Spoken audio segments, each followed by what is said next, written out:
House ഡ്രൈവറിനായാലും house മെയ്ഡിനായാലും ശമ്പളം കൂടുതലാണ് കൊടുക്കും. വല്ലപ്പോഴും 1 ദിനാർ 2 ദിനാറൊക്കെ ശമ്പളം അല്ലാതെ പൈസയായിട്ട് കൊടുക്കും ചുമ്മാതെ. അവർ ചോദിക്കത്തൊന്നും തിരിച്ച്. അങ്ങനെ കൊടുക്കുന്ന നല്ല വീടുകളും ഉണ്ട്. ഇതിനകത്ത് ഈ ഏജന്റുമാരെ ഈ കൊണ്ടുവരാൻ നിൽക്കുന്ന ഏജന്റുമാരും കൊണ്ടുവരുന്ന കുറച്ച് ആൾക്കാരും ഉണ്ട്. ഏജന്റുമാരല്ലാത്ത കുറെ കമ്മീഷനെ മേടിക്കാൻ നിൽക്കുന്ന ഇടനിലക്കാർ കുറച്ച് പേരുണ്ട്. അവർ പറയുന്നത് വെച്ചാൽ 40,000 രൂപ കറക്റ്റ് നാട്ടിൽ അയക്കാം. വേറെ ചിലവൊന്നുമില്ല. എല്ലാ ചിലവും അവർ നോക്കിക്കോളും. വേറെ കാര്യങ്ങളൊന്നുമില്ല.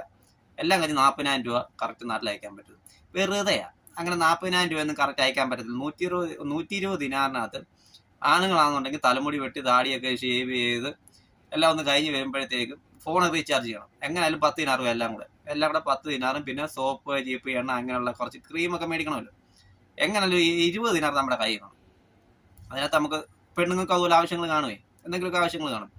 അതെല്ലാം കഴിഞ്ഞിട്ട് 100 ദിനാറേ ബാക്കി കാണത്തുള്ളൂ. ഈ 100 ദിനാറിനകത്ത് കറക്റ്റ് നമ്മൾ അയച്ചു കഴിഞ്ഞാൽ ഇപ്പോഴത്തെ റേറ്റ് വെച്ചിട്ട് 307 റേറ്റ്. 307 വെച്ചിട്ട് 100 ദിനാർ അയച്ചു കഴിഞ്ഞാൽ 30,393 രൂപ കറക്റ്റ് നമ്മുടെ അക്കൗണ്ടിൽ വരും.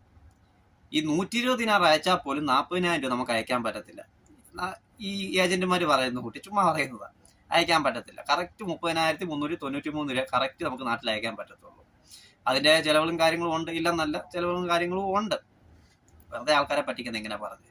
അതുപോലെ തന്നെ ഈ നിന്ന് പഴകിയവർക്ക് വെച്ചാൽ എക്സ്പീരിയൻസ് ആയി കൂടിയുള്ളവർക്ക് 200 ദിനാറൊക്കെ ശമ്പളം ഉള്ളവരുണ്ട്. ഹൗസ് മെയ്ഡായാലും ഹൗസ് ഡ്രൈവർമാരായാലും ശമ്പളം കൂടുതലുള്ളവരുണ്ട്, ഇല്ലെന്നില്ല. പിന്നെ ഒരു ചേച്ചി ഇന്നലെ ഒരു വീഡിയോ ഇട്ടായിരുന്നു, ഹൗസ് ഡ്രൈവർമാരങ്ങ് സുഖിക്കുവാണ്, അവർക്ക് ഡബിൾ സാലറിയാണ് ഇവിടെ. ചുമ്മാതാ, ഇതൊന്നും കേട്ടോണ്ട് ആരും വരാൻ നിൽക്കേണ്ട. 120 ദിനാറാണ് ആദ്യമായിട്ട് വരുന്ന ഹൗസ് ഡ്രൈവറിനുള്ള ശമ്പളം. എക്സ്പീരിയൻസ് ആയിട്ടുള്ളവർക്ക് 150 ദിനാർ കിട്ടും. ചില വീടുകളിലുള്ള ചില വീടുകളിൽ 150 ദിനാർ തരും എക്സ്പീരിയൻസ് ആയിട്ടുള്ളവർക്ക്. ആ ചേച്ചി പറയുന്നത് വെച്ചാൽ ഡബിൾ സാലറിയാണ് ഇവിടെ. ചുമ്മാതാ, ഒരു സാലറി. ചേച്ചി വേറെ ഏതോ സ്വപ്നലോകത്തെ ഹൗസ് ഡ്രൈവറിന്റെ കാര്യം പറയുന്നത്.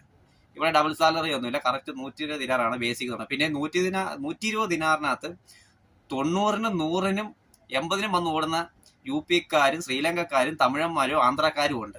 ഇവന്മാരാണ് ഈ ഹൗസ് ഡ്രൈവർമാരുടെ ബേസിക് സാലറി പോലും കുറയ്ക്കുന്നവന്മാർ. ഇവന്മാർ വന്ന് കിടന്നാൽ പിന്നെ പോത്തില്ല. ഹൗസ് മെയ്ഡുകളും അതുപോലെ ഉള്ളവരുണ്ട്.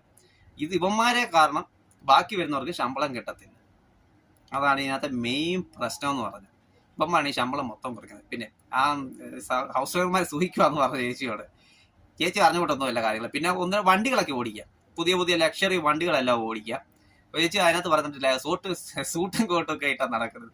ചുമ്മാതാ, ആര് നടക്കാനാ സൂട്ടും കോട്ടും ഒക്കെ ഇട്ട്? ആ നടപടിയും കാര്യങ്ങളൊന്നുമില്ല. ഹൗസ് ഡ്രൈവർമാർക്ക് അങ്ങനെയുള്ള സുഖങ്ങൾ എന്നാൽ പിന്നെ അങ്ങ് എന്താ അത് വെയിറ്റ് ചെയ്യാത്തില്ല നമ്മളങ്ങ്. അങ്ങനെ സുഖങ്ങളൊന്നുമില്ല. ഡബിൾ സാലറി ഒന്നുമില്ല. 120 ബേസിക്. പിന്നെ എക്സ്പീരിയൻസ് ആയിട്ടുള്ളവർക്ക് 150 ദിനാറായിട്ടും ആണ്. ഹൗസ് മെയ്ഡായാലും ഹൗസ് ഡ്രൈവർക്കായാലും എക്സ്പീരിയൻസ് ആയിട്ടുള്ളവർക്ക് 150 ദിനാറ്. പിന്നെ അറബി അറിഞ്ഞിരിക്കണം, അത്രയേ ഉള്ളൂ.